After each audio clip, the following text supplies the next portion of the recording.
Bermulanya Alkisah, terdapat sebuah negeri di tanah Jawa yang bernama Cempaka Jajah. Negeri tersebut diperintah oleh seorang raja yang gagah berani bernama Sri Inu. Baginda digelar sebagai Sang Nata. Baginda Sang Nata mempunyai beratus-ratus hulu balang. Baginda juga mempunyai sebuah taman yang indah di mana merupakan tempat untuk menaruh puteri, anak raja yang berada di bawah takluknya.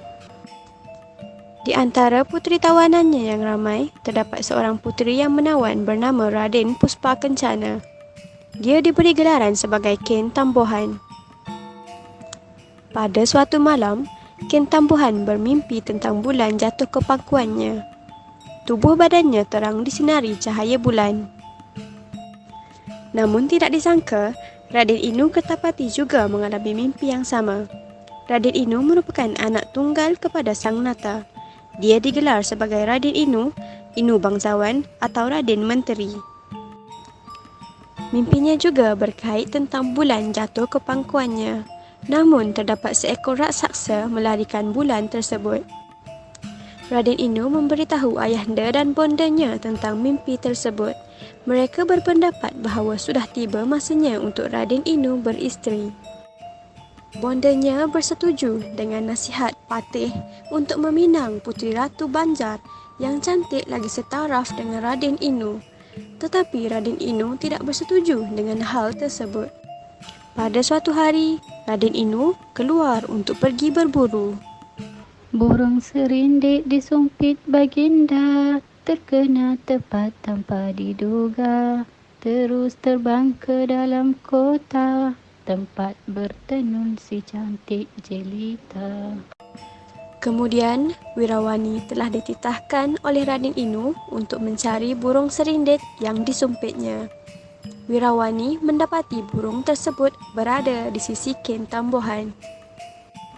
Raden Inu yang terlihat akan Ken Tambuhan telah jatuh hati dengan kecantikan rupa parasnya. Anugerah Tuhan bukan sebarang, jelas terlihat bukan temberang. Dikurnia sifat tiada yang kurang, cantik sempurna disambut girang. Raden Inu sangat berkenan terhadap Ken Tambuhan. Raden Inu memutuskan untuk berkahwin dengan Ken Tambuhan. Akhirnya, mereka berkahwin tanpa diketahui oleh Sang Nata dan Permaisuri. Ketiadaan Raden Menteri di kawasan istana telah disedari oleh ayahanda dan bondanya. Permaisuri telah bertanyakan tentang Raden Menteri kepada Wirawani. Berita perkahwinan Raden Menteri dan Ken Tambuhan akhirnya sampai ke pengetahuan Permaisuri. Berita tersebut membuatkan Permaisuri sangat murka. Permaisuri memberitahu bahawa Ken Tambuhan tidak setaraf untuk bersama dengan Raden Menteri. Ini kerana Ken Tambuhan merupakan puteri tawanan.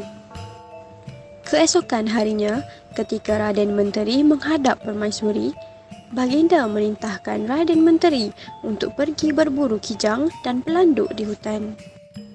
Kemudian, Permaisuri menitahkan pelebaya pula untuk membunuh Ken Tambuhan semasa ketiadaan Raden Menteri.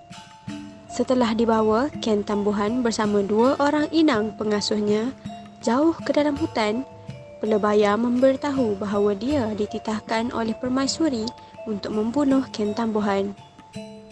Ini kerana Permaisuri tidak bersetuju akan perkahwinannya bersama Raden Menteri. Ken Tambuhan yang mendengar hal tersebut berasa sangat sedih dan kecewa. Akhirnya, Ken Tambuhan dibunuh bersama 2 orang inang pengasuhnya iaitu Ken Penlipo dan Ken Tadahan.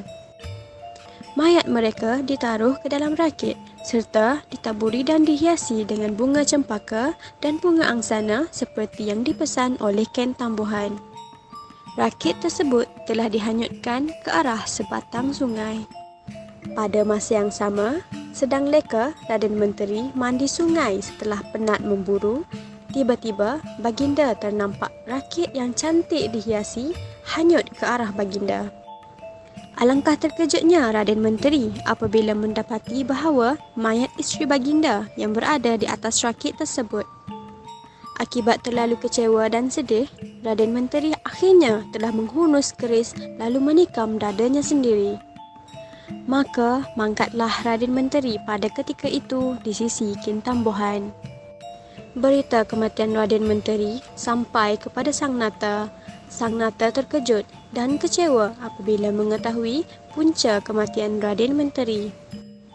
Sang Nata yang merupakan seorang raja yang adil, baginda telah menjatuhkan hukuman kepada Permaisuri.